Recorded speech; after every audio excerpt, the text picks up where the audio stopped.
Carta aos Hebreus, capítulo 10, verso 19 ao 25.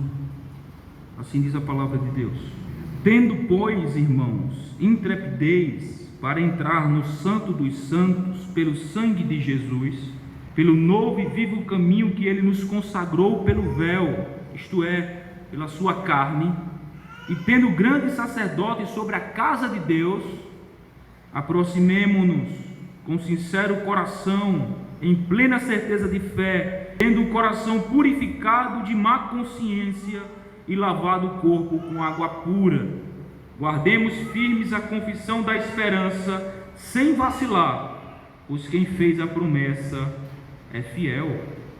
Consideremo-nos também uns aos outros, para nos estimularmos ao amor e às boas obras. Não deixemos de congregarmos, como é costume de alguns. Antes, façamos admoestações, e tanto mais quanto vedes que o dia se aproxima. Título do nosso sermão: Privilegiados. Uma exclamação no final. Privilegiados. Existem pessoas que são privilegiadas. Irmãos, muitas pessoas no mundo é considerado alguém muito privilegiado por diversas razões. Se alguém nasce em uma família bastarda, logo todo o demais da sociedade, da população, tem aquela pessoa que é herdeira de uma grande fortuna ou que é membro de uma família bastarda como alguém privilegiado.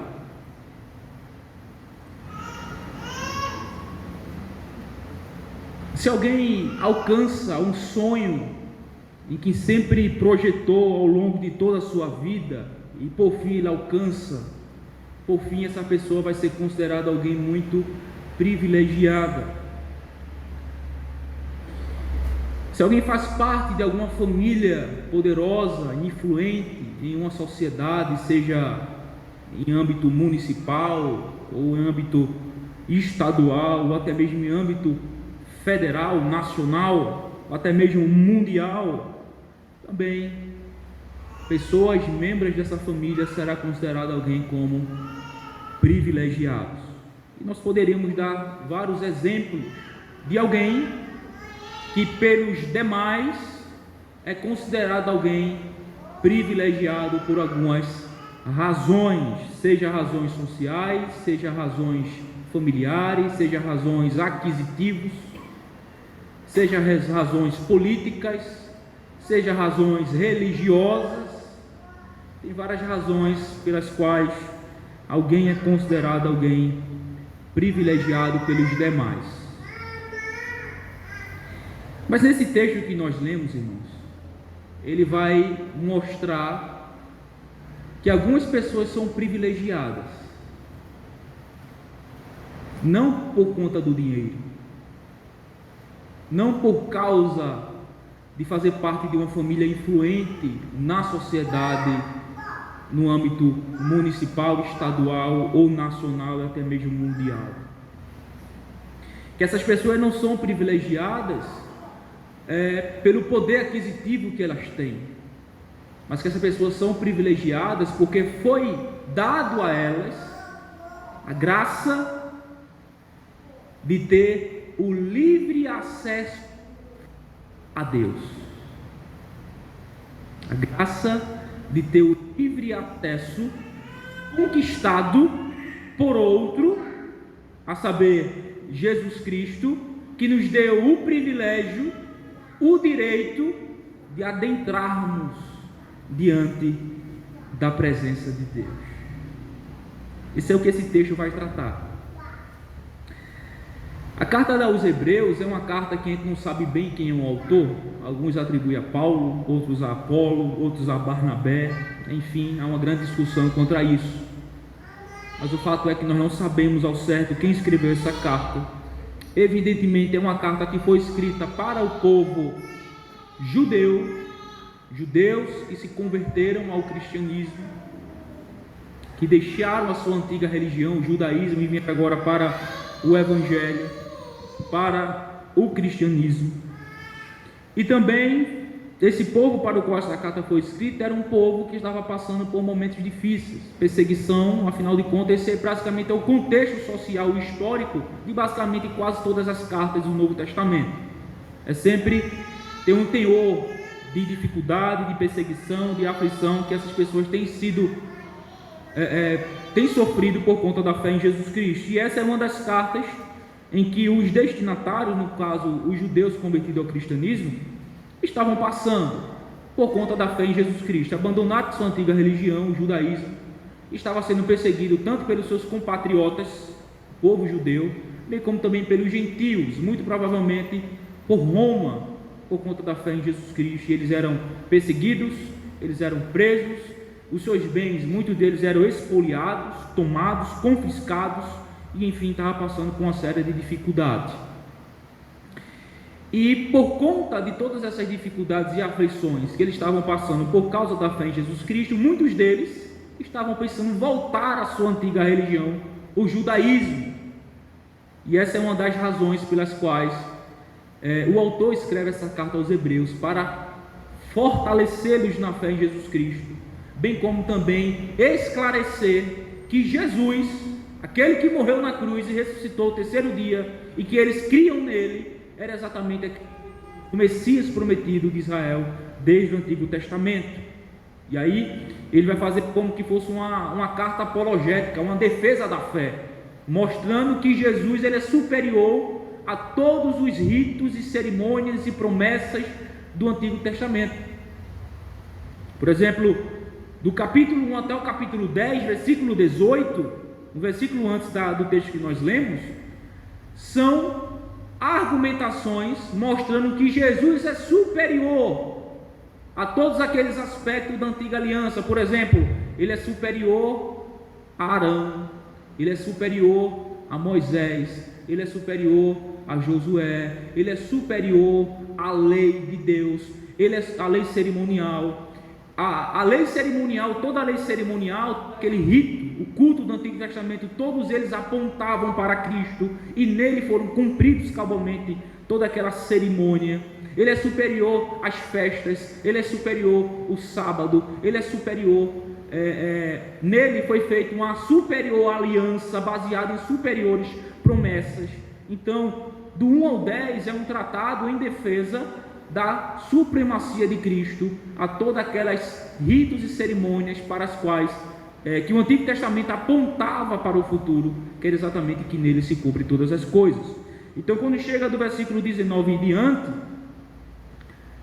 o autor agora começa a aplicar, essa doutrina, as implicações dela para a vida prática dos seus destinatários. Então, quando chega a partir do verso 19, ele começa, do versículo 19 ao 25, que nós lemos, ele começa a falar agora dos privilégios que foram trazidos pela obra de Cristo para os crentes.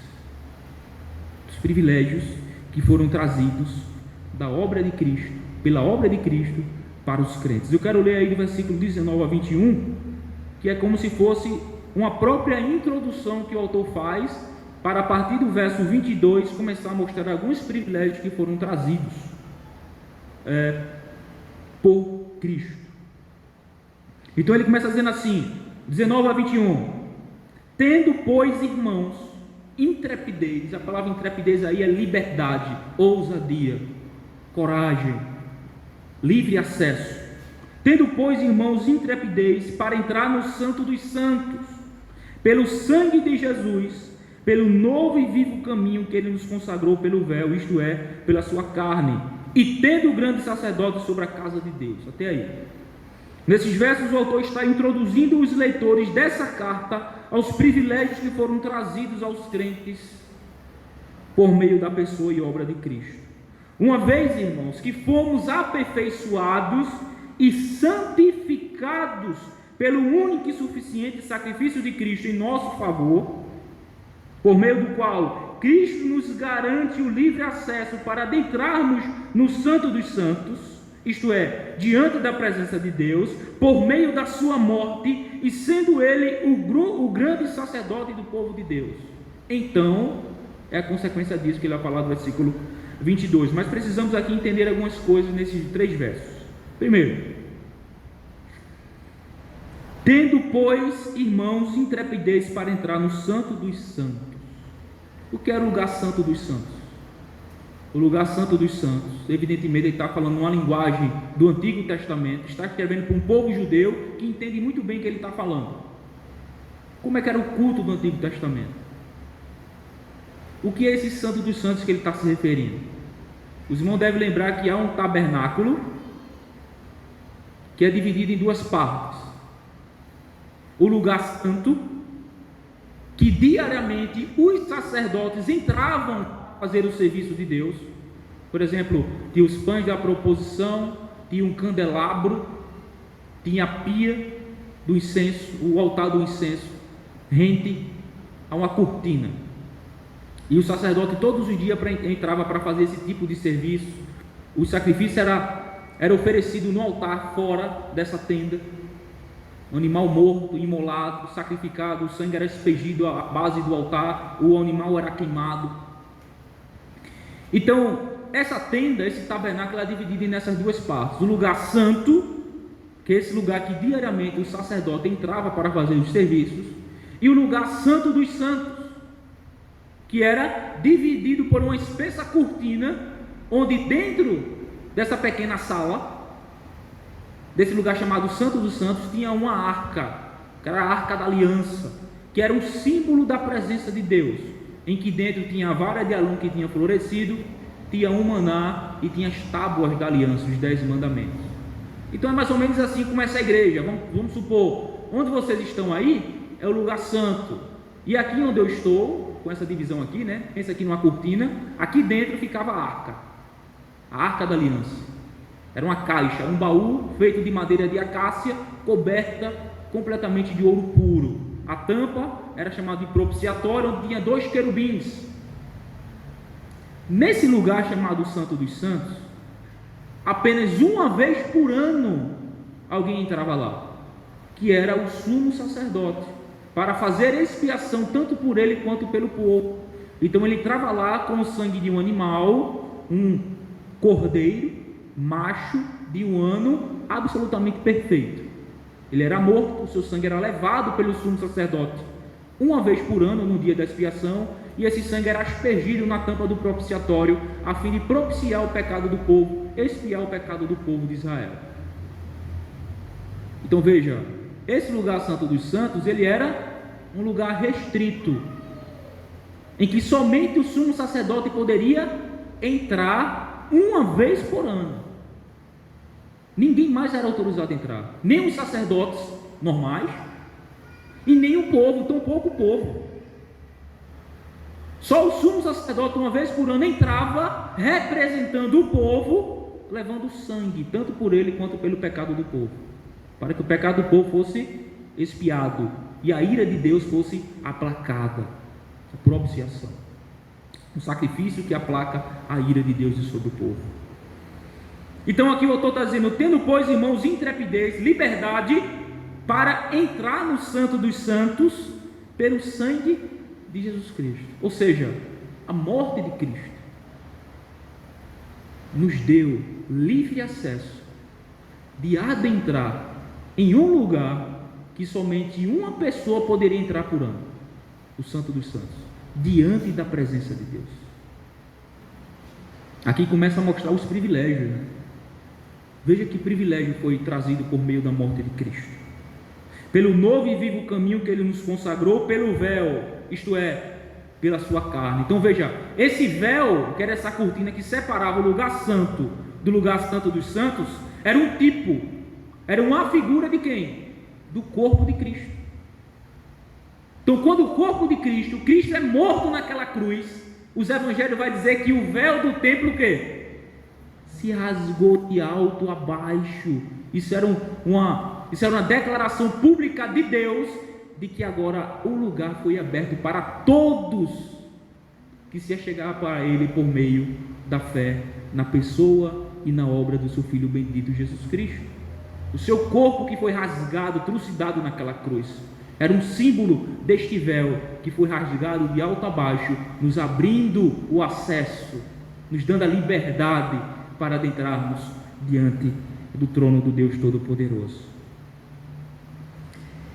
Versículo 21, e tendo grande sacerdote sobre a casa de Deus, ele não é somente o sacrifício que nos deu a liberdade e o direito de adentrarmos ao trono da graça de Deus, diante da presença de Deus, como também ele é o grande sumo sacerdote que nos representa diante de Deus, à sua destra no céu. Por essas razões, pelo fato de que Cristo nos deu livre acesso para adentrarmos a presença de Deus, outrora limitada, outrora resumida para algumas poucas pessoas uma vez por ano, ele agora vai falar pelo menos 3 coisas.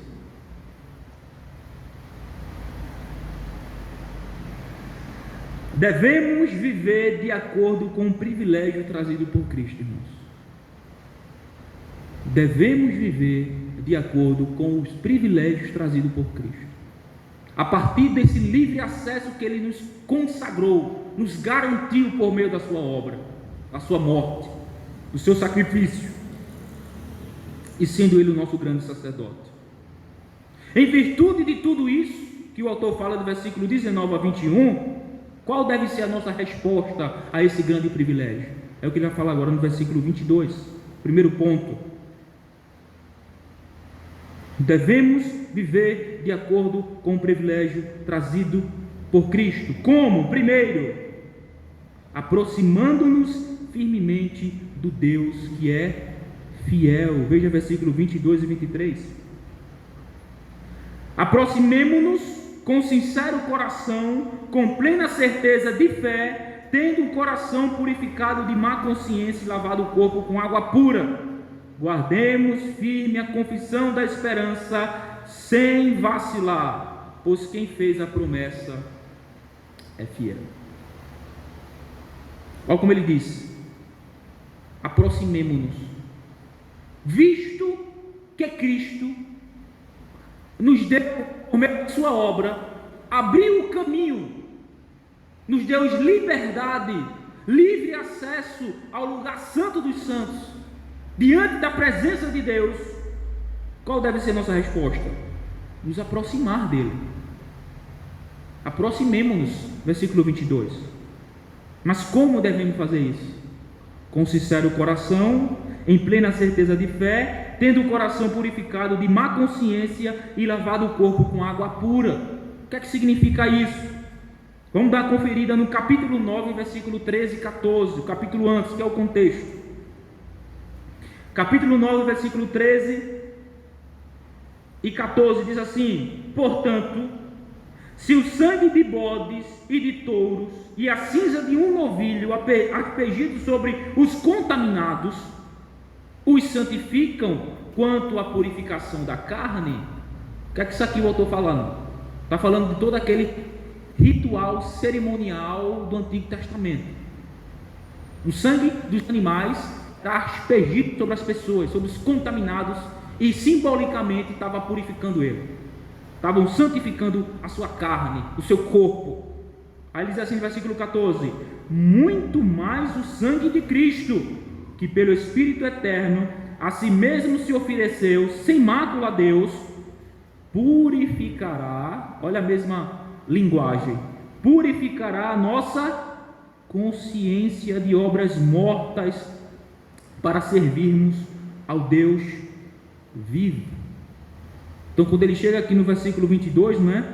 Devemos aproximar-nos de Deus com sincero coração, em plena certeza de fé, tendo o coração purificado de má consciência. O que é que ele tem em mente aqui? Exatamente aquelas obras mortas da antiga aliança, onde o sangue dos animais era aspergido sobre as pessoas pecaminosas, como um símbolo da sua purificação, da sua santificação. Só que qual era o problema? O problema é o que ele fala no versículo 4 no versículo 4 do capítulo 10. porque é impossível que o sangue de touros e de bodes remova pecados. Ou seja, havia todo aquele ritual cerimonial, mas a consciência do povo continuava pesada. Por quê? Porque os pecados deles não eram efetivamente tirados dele. Eles não eram efetivamente purificados verdadeiramente, as suas consciências não eram aliviadas. Ao contrário, a consciência continuava o acusava. Por quê? Porque o sangue de touros e bodes não pode remover pecados. Então o autor no versículo 22 diz: aproximemo-nos dele com um sincero coração, com um coração verdadeiro, com convicção e certeza de fé, de confiança, tendo o coração purificado de má consciência, isto é, com ousadia, com garantia, com certeza, com convicção de que o sacrifício de Cristo foi suficiente para purificar-nos de todos os nossos pecados. E por isso, não precisamos nem devemos estar com nossa consciência pesada, porque o sangue de Cristo, o sacrifício dele expiou eficaz e verdadeiramente todos os nossos pecados, de modo que não precisa mais outra expiação, diferentemente do Antigo Testamento. Dia após dia, ano após ano, mês após mês, animais eram mortos como expiação do pecado, como um símbolo da expiação do pecado, só que ele nunca poderia remover o pecado, de fato. Mas Cristo, de uma única vez por toda, morreu ao seu tempo e expiou completamente e eficazmente o pecado do seu povo. Por isso que devemos e podemos, ousadamente, com a liberdade trazida pelo sangue de Cristo, pelo seu sacrifício, adentrarmos diante da presença de Deus com a consciência purificada, tranquila, com fé, com garantia, com certeza e convicção de que o sacrifício de Cristo foi único e absolutamente suficiente para perdoar e expiar todos os nossos pecados. E lavado o corpo com água pura, alguns autores apontam isso aí para o batismo, que é um rito de iniciação na igreja local, não é? O batismo também é um símbolo da nossa morte para o pecado e na nossa ressurreição juntamente com Cristo pela fé. E também é um símbolo que aponta para uma purificação, né? É como se nossos pecados tivessem sido lavados quando nós descemos nas águas do batismo. Simboliza a nossa morte para o pecado. Todos os nossos pecados foram lavados, removidos, fomos purificados e santificados nas águas do batismo, simbolicamente. Como ressurgimos pela fé no Filho de Deus, para viver para a glória de Deus, em novidade de vida. Então, são tudo linguagens que apontam para a garantia e a certeza que nos dá a ousadia e a liberdade de usufruir do grande privilégio que Cristo nos trouxe por meio da sua obra, abrindo o caminho e o livre acesso para adentrarmos a presença de Deus. Então ele continua: guardemos firme a confissão da esperança sem vacilar, pois quem fez a promessa é fiel. O que é que ele tem em mente aqui? Evidentemente o contexto. Alguns estavam querendo retroceder, então ele levanta Cristo diante dos seus olhos nos 10 primeiros capítulos, e aqui ele aplica dizendo assim: olha, tenhamos firmeza, consciência de que o sacrifício de Cristo é final, é cabal, é suficiente e expiou todos os seus pecados. Por isso, guardem firmes a confiança de vocês, a confissão de vocês, a fé de vocês no Filho de Deus, sem vacilar, de forma inabalável, sem pensar retroceder, pois quem fez a promessa é fiel. O que é que ele tem aqui em mente por promessa? A gente pode ver aí duas coisas que pode ser o que ele tem em mente quando ele diz: pois quem fez a promessa é fiel. Que promessa é essa? Pode ser duas coisas. A primeira está aí no versículo 28 do capítulo 9.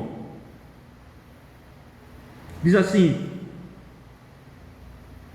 Vamos ler a partir do versículo 26, 9, 26 a 28, diz assim: ora, neste caso, seria necessário que ele tivesse sofrido muitas vezes desde a fundação do mundo, referentemente a Cristo. Agora, porém, ao se cumprirem os tempos, se manifestou uma vez por todas, para aniquilar pelo sacrifício de si mesmo o pecado. Veja que ele está olhando para o sacrifício de Cristo. E assim como os homens está ordenado morrerem uma só vez, vindo depois disso o juízo, assim também Cristo, tendo-se oferecido uma vez para sempre, para tirar os pecados de muitos. Aí essa aqui pode ser a promessa que ele está se referindo lá no versículo 23. Aparecerá segunda vez, sem pecado, aos que aguardam para a salvação. Então essa pode ser uma possibilidade do que ele quer dizer por promessa do versículo 23, que eles deviam guardar firme a sua confissão da esperança, sem vacilar, sem retroceder, porque aquele que fez a promessa, ele é fiel, ou seja, ele irá cumprir aquilo que ele prometeu. E que cumprimento é esse? Que promessa é essa? Pode ser a esperança da volta de Jesus Cristo. Ele prometeu voltar, pode ser isso que ele esteja em mente. Ou então, o que ele pode ter em mente aqui por promessa, está aí no capítulo 10, versículo 17, que diz assim: acrescenta, também de nenhum modo me lembrarei dos seus pecados e das suas iniquidades para sempre. Isso é uma promessa referente ao aspecto da nova aliança que seria feito no sangue de Cristo. E que promessa é essa? É que uma vez que aqueles que estão em Cristo, Deus não lembraria mais de nenhum dos seus pecados. Todos os seus pecados teriam sido efetivamente e eficazmente expiados em Cristo. Por isso Deus disse: eu prometo, também de nenhum modo me lembrarei dos seus pecados e das suas iniquidades para sempre. É uma dessas duas coisas que ele está se referindo. Mas eu penso que a probabilidade seja maior a questão do retorno de Cristo.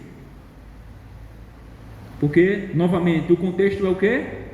Cogitando retroceder na fé. Então ele diz: mantenha-se firme, rapaz. Por que razão? Porque este Cristo que morreu na cruz, ele é o Messias, o Cordeiro de Deus que tirou e expiou completamente os seus pecados, portanto, não retrocedam. Tanto é que quando vai chegar do versículo 26 até o 31, ele vai dar uma advertência da apostasia. Se você continuar lendo subsequentemente o texto que nós estamos expondo, você vai ver que no versículo 26 ao 31 ele vai advertir contra a apostasia.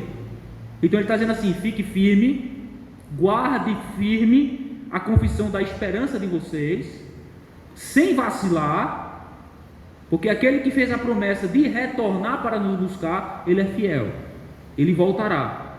Como ele diz aí no versículo 28 do capítulo 9, né? Ele aparecerá segunda vez sem pecado aos que aguardam para a salvação. Ele voltará para nos resgatar. Então não retrocedam. Está difícil, mas fique firme. Então, primeiro ponto, irmãos, visto que Cristo nos abriu o livre acesso para a presença de Deus, qual deve ser nossa postura? Aproximarmos dele, nos achegar a ele, com convicção, com plena certeza de fé, com a consciência absolutamente tranquila, pelo fato de que o sacrifício de Cristo foi suficiente para expiar todos os nossos pecados, e de que aquele que está nele não há mais nenhuma condenação para aqueles que estão em Cristo Jesus. Diante de Deus, ele me considera justo, sem pecado, completamente justificado, mas não por mim, não por minha causa mesmo, mas por conta da justiça de Cristo que foi imputado na minha conta, por conta da sua obra eficaz em meu favor, expiando todos os meus pecados, do passado, do presente e do futuro. Portanto, tenhamos a consciência tranquila e nos aproximemos do nosso Deus, ao trono da graça. Esse é o primeiro ponto. Vamos correr. O segundo privilégio, irmãos, que eu quero aí considerar com os irmãos, está aí no versículo 24. Ou seja, a segunda consequência, né, do privilégio que Cristo nos trouxe. O privilégio é que ele abriu o caminho para a gente adentrar o Santo dos Santos, diante da presença de Deus. E a consequência disso é que devemos nos aproximar dele. E a segunda coisa é cuidar um dos outros. Versículo 24. Devemos viver de acordo com o privilégio trazido por Cristo. Como? Primeiro, aproximando-se dele. Segundo, cuidando um dos outros. Versículo 24. Consideremos-nos também uns aos outros para nos estimularmos ao amor e às boas obras. Irmãos,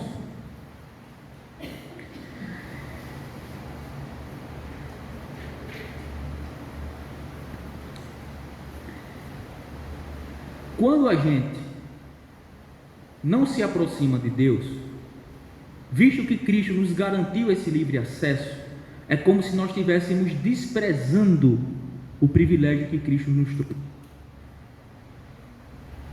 Bem como também, quando nós não aproveitamos a bênção que foi trazida por Cristo, de vivermos em comunidade, em união, em comunhão, é como que também estivéssemos desprezando o que Cristo fez. Um dos propósitos de Cristo ter morrido na cruz por alguns foi unir este povo para os quais ele morreu em um único corpo, tornando-se um único povo, com uma única fé, habitado pelo mesmo Espírito, tendo os mesmos propósitos, crendo no mesmo Senhor, tendo a mesma esperança. E o privilégio que Ele nos trouxe é vivermos juntos.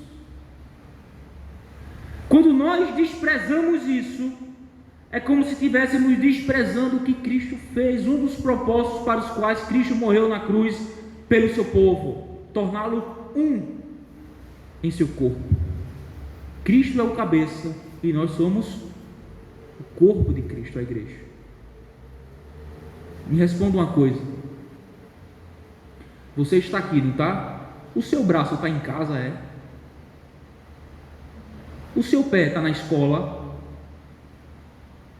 Não. O que é que o senhor quer dizer com isso? Que um corpo ele está junto. O seu pé não está em casa, a sua mão não está na escola, a sua perna não está na feira. Ou seja, desunido, desconjuntado, desassociado um membro do outro. Ao contrário, o nosso corpo está aqui, todos ligados das juntas e ligaduras, tornando um só corpo, vários membros, um só corpo. Isso fala de união, de comunhão. E segundo esse texto, esse é um dos resultados do privilégio que Cristo trouxe para nós, vivermos juntos, vivermos em união, em comunhão, em unidade uns para com os outros. E versículo 24 ele diz assim, ó: consideremos-nos também, ou seja, aproximemo-nos de Deus e consideremos também, aproximemos-nos também uns dos outros. Da mesma intimidade que nós buscamos ter com Deus, com a mesma comunhão que nós buscamos ter com Deus, adentramos diante da sua presença pelo vivo e novo caminho que foi aberto pela obra de Cristo.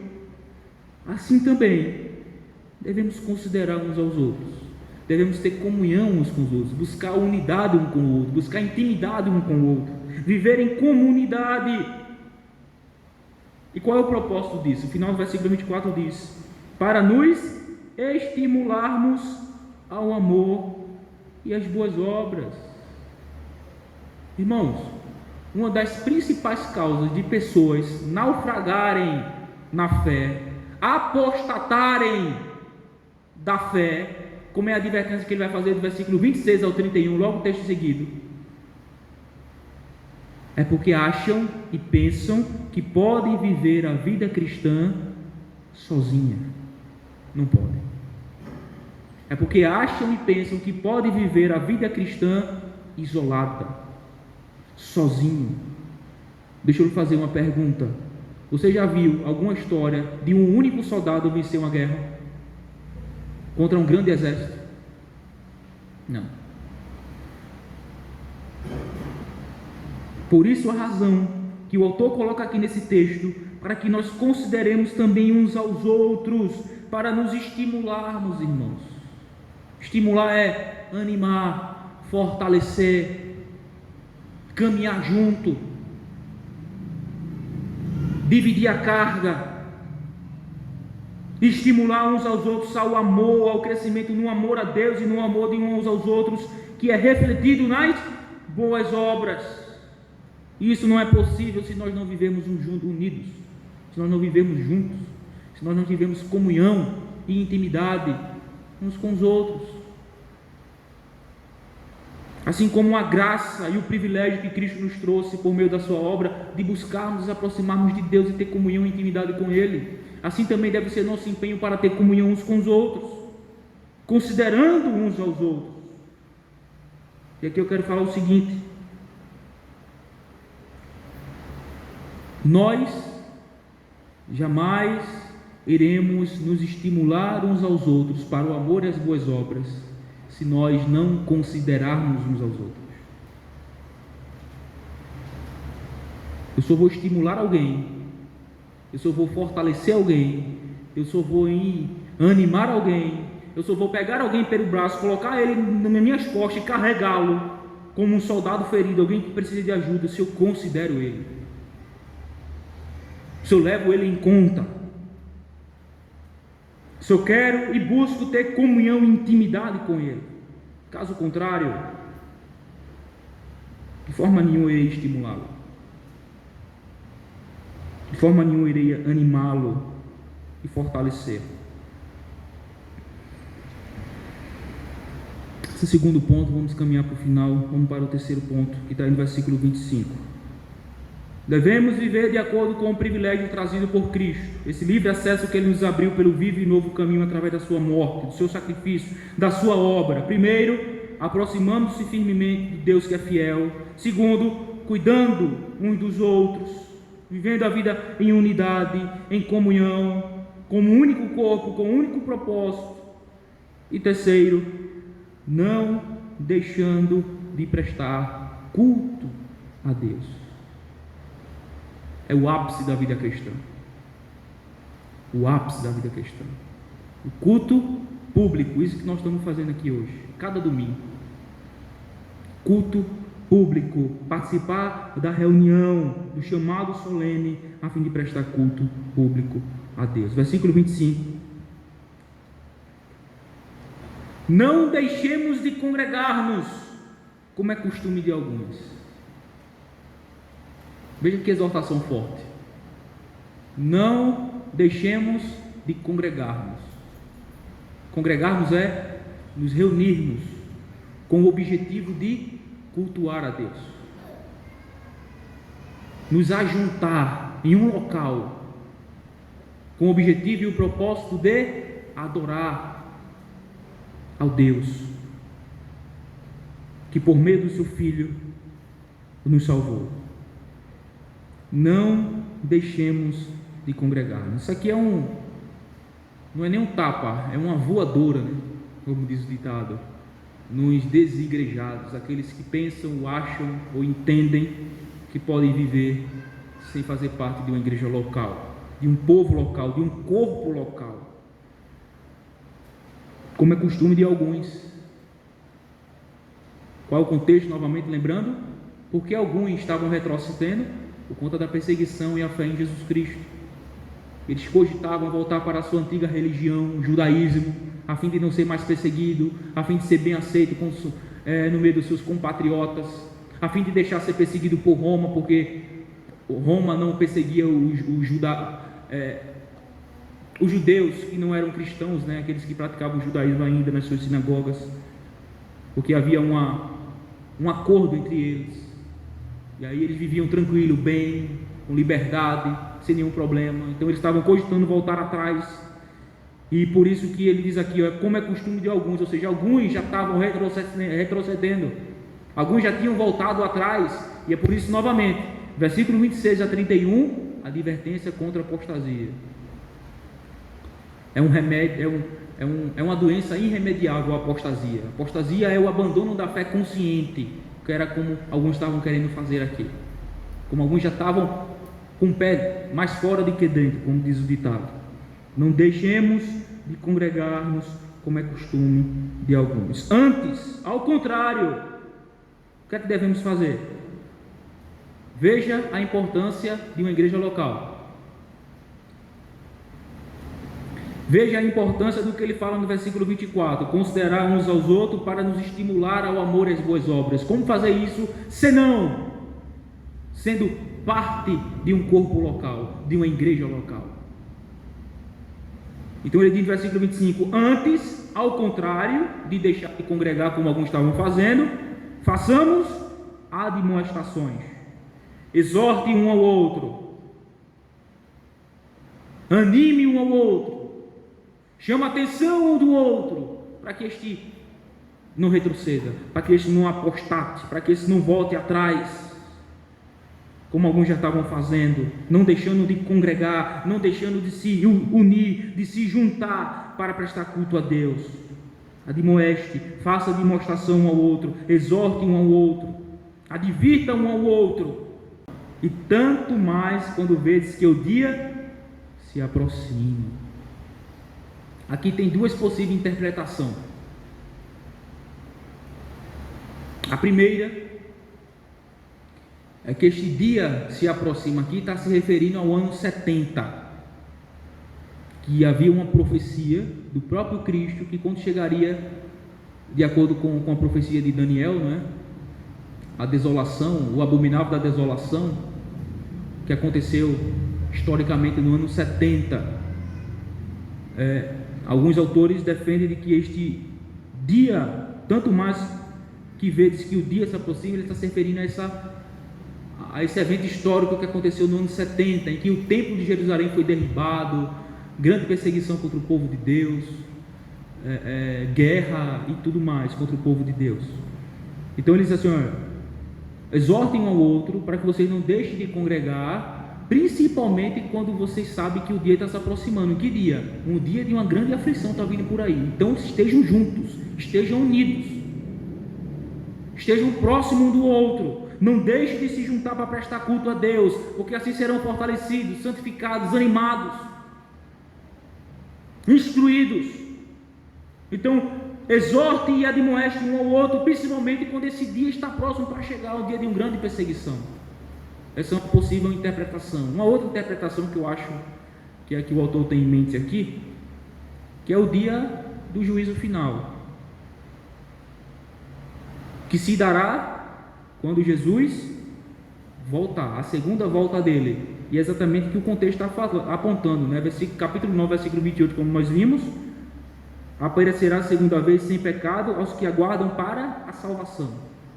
Ou seja, esse dia aqui do versículo 25, que está se aproximando, é o último dia, o dia do juízo, a volta de Cristo, em que todas as coisas serão devidamente resolvidas. Os ímpios serão punidos, os apóstatas serão punidos, Satanás, o diabo e seus anjos serão punidos, falso profeta, todos serão devidamente julgados e condenados, e sofrerá grande dano. Então, o que o autor tem aqui em mente, muito provavelmente, é dizendo assim: olha, não deixe de congregar como alguns.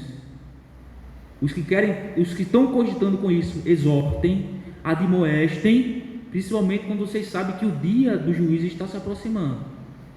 Porque se esses que já estão cogitando apostatarem, tudo que resta para ele é uma horrenda expectação de juízo, de sentença condenatória para com aqueles que apostataram conscientemente da fé no Filho de Deus. Então acredito que essa deve ser a interpretação mais plausível desse texto. Não deixemos de congregar-nos, como é costume de alguns, antes façamos admoestações, e tanto mais quando vedes que Cristo voltará, que Cristo está chegando. Ele cumprirá a sua promessa de nos buscar aqueles que aguardam Ele para a salvação. Então mantenha-se firmes, porque se vocês se apostatarem, certamente o que resta para vocês é uma horrenda expectação de juízo, de justiça, de furor, de ira por parte de Deus a todos aqueles que rejeitaram o Filho de Deus, a todos aqueles que não valorizaram o privilégio trazido por Ele. Irmão, deixa eu concluir ilustrando isso aqui. E depois eu dou algumas palavras.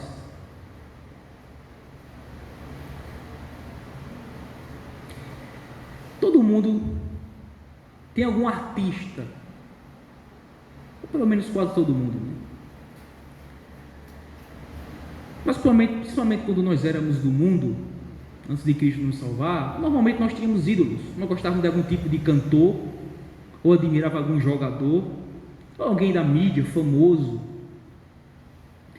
E a gente sabe que tem muitas pessoas que dão a vida para tirar uma foto com os seus ídolos. Por exemplo, alguém daria a vida ou daria tudo para talvez entrar e ir lá no vestiário antes do jogo e tirar uma foto com o Neymar. Ou talvez alguém daria tudo para antes de um show de algum artista, cantor famoso, a pessoa ir ser convidado para o camarim dele para tirar uma foto e dar um abraço nele. E certamente todas as outras pessoas diziam assim: eita rapaz, como tu é privilegiado, tu fosse escolhido para ir para o camarim do fulano de tal para tirar uma foto com ele, dar um abraço com ele e conversar com ele. Pense em você, se você fosse uma dessas pessoas, se você tem alguém que você admira no meio artístico, e você recebesse a notícia que você foi sorteado para passar uma tarde com esse artista, para entrar no seu camarim, para ver lá a preparação antes do jogo, ou para qualquer outra coisa, mas você foi o sorteado de passar uma tarde com essa pessoa que você tanto admira, esse artista famoso, esse alguém famoso. Como é que você receberia essa notícia? A maioria, principalmente os jovens, né? Os meninos, né? Como você receberia essa notícia que você foi sorteado de passar uma tarde com o Neymar? Você ficaria entusiasmado, né? Doido, ansioso para que esse dia chegasse. Ou outros que têm admiração por algum tipo de músico, de algum artista, algum cantor. Como você receberia essa notícia que você foi sorteado para ir para um show de alguém que você admira muito, e você foi o sorteado para, antes do show, adentrar no seu camarim, tirar foto com ele, abraçá-lo? Como você receberia essa notícia? Muitas pessoas acham que é capaz de ter um ataque fulminante e morrer de tanta alegria, não é? Agora deixa eu te dizer uma coisa. Como você receberia a notícia de que alguém morreu para lhe dar o privilégio de adentrar diante da presença de Deus? Não é estranho que por muitas vezes a gente sequer pensa nisso, e a maioria delas a gente despreza esse privilégio. A maioria das vezes a gente despreza isso. A gente não dá o real valor a esse privilégio que foi trazido por nós por meio da obra de Cristo, de nos abrir um novo e vivo caminho e nos dar a garantia de podermos adentrar ao Santo dos Santos e ter comunhão com o Deus Criador dos céus e da terra, o Rei do Universo, aquele que nos criou e aqueles que nos mantém vivo até hoje, aquele que nos dá o pão de cada dia, aquele que nos veste, que nos dá saúde, que nos dá trabalho, que nos dá tudo, a parte do qual nada existe. Não é estranho isso, que a gente sequer valoriza isso, e muitas vezes a gente despreza isso, esse privilégio que Cristo nos trouxe, irmãos. E às vezes para nutrir comunhão com este Deus tão grandioso, santo, justo, criador, sustentador de todas as coisas, a gente sequer passa um tempo nutrindo comunhão com Ele através da sua palavra, conhecendo mais Ele. A gente sequer passa algum momento do dia da nossa vida no nosso quarto reservado, em secreto, nutrindo comunhão com Ele através da oração. O caminho está aberto, irmãos. Esse acesso foi aberto. E o preço que foi pago foi altíssimo. A vida do Filho de Deus morreu para que abrisse e nos desse esse privilégio de termos acesso livre a Ele, a qualquer horário, a qualquer dia, a qualquer momento, em quaisquer circunstância ou situação, de nós elevarmos nossa mente, nosso coração diante de Deus, por meio de Jesus Cristo, em nome dEle, e ter comunhão com o Pai. Veja, se fosse um artista, a gente pularia de alegria, ficaríamos entusiasmados para que esse dia chegasse logo, animados, ansiosos. Sábado eu vou passar uma tarde com o Neymar, sábado eu vou passar uma tarde com tal cantor, com tal artista que eu tanto admiro. Mas agora, ao adentrar na sua casa, no seu quarto, você pode ter comunhão, falar, ter intimidade com o Criador de todas as coisas. Que privilégio! E muita gente despreza isso.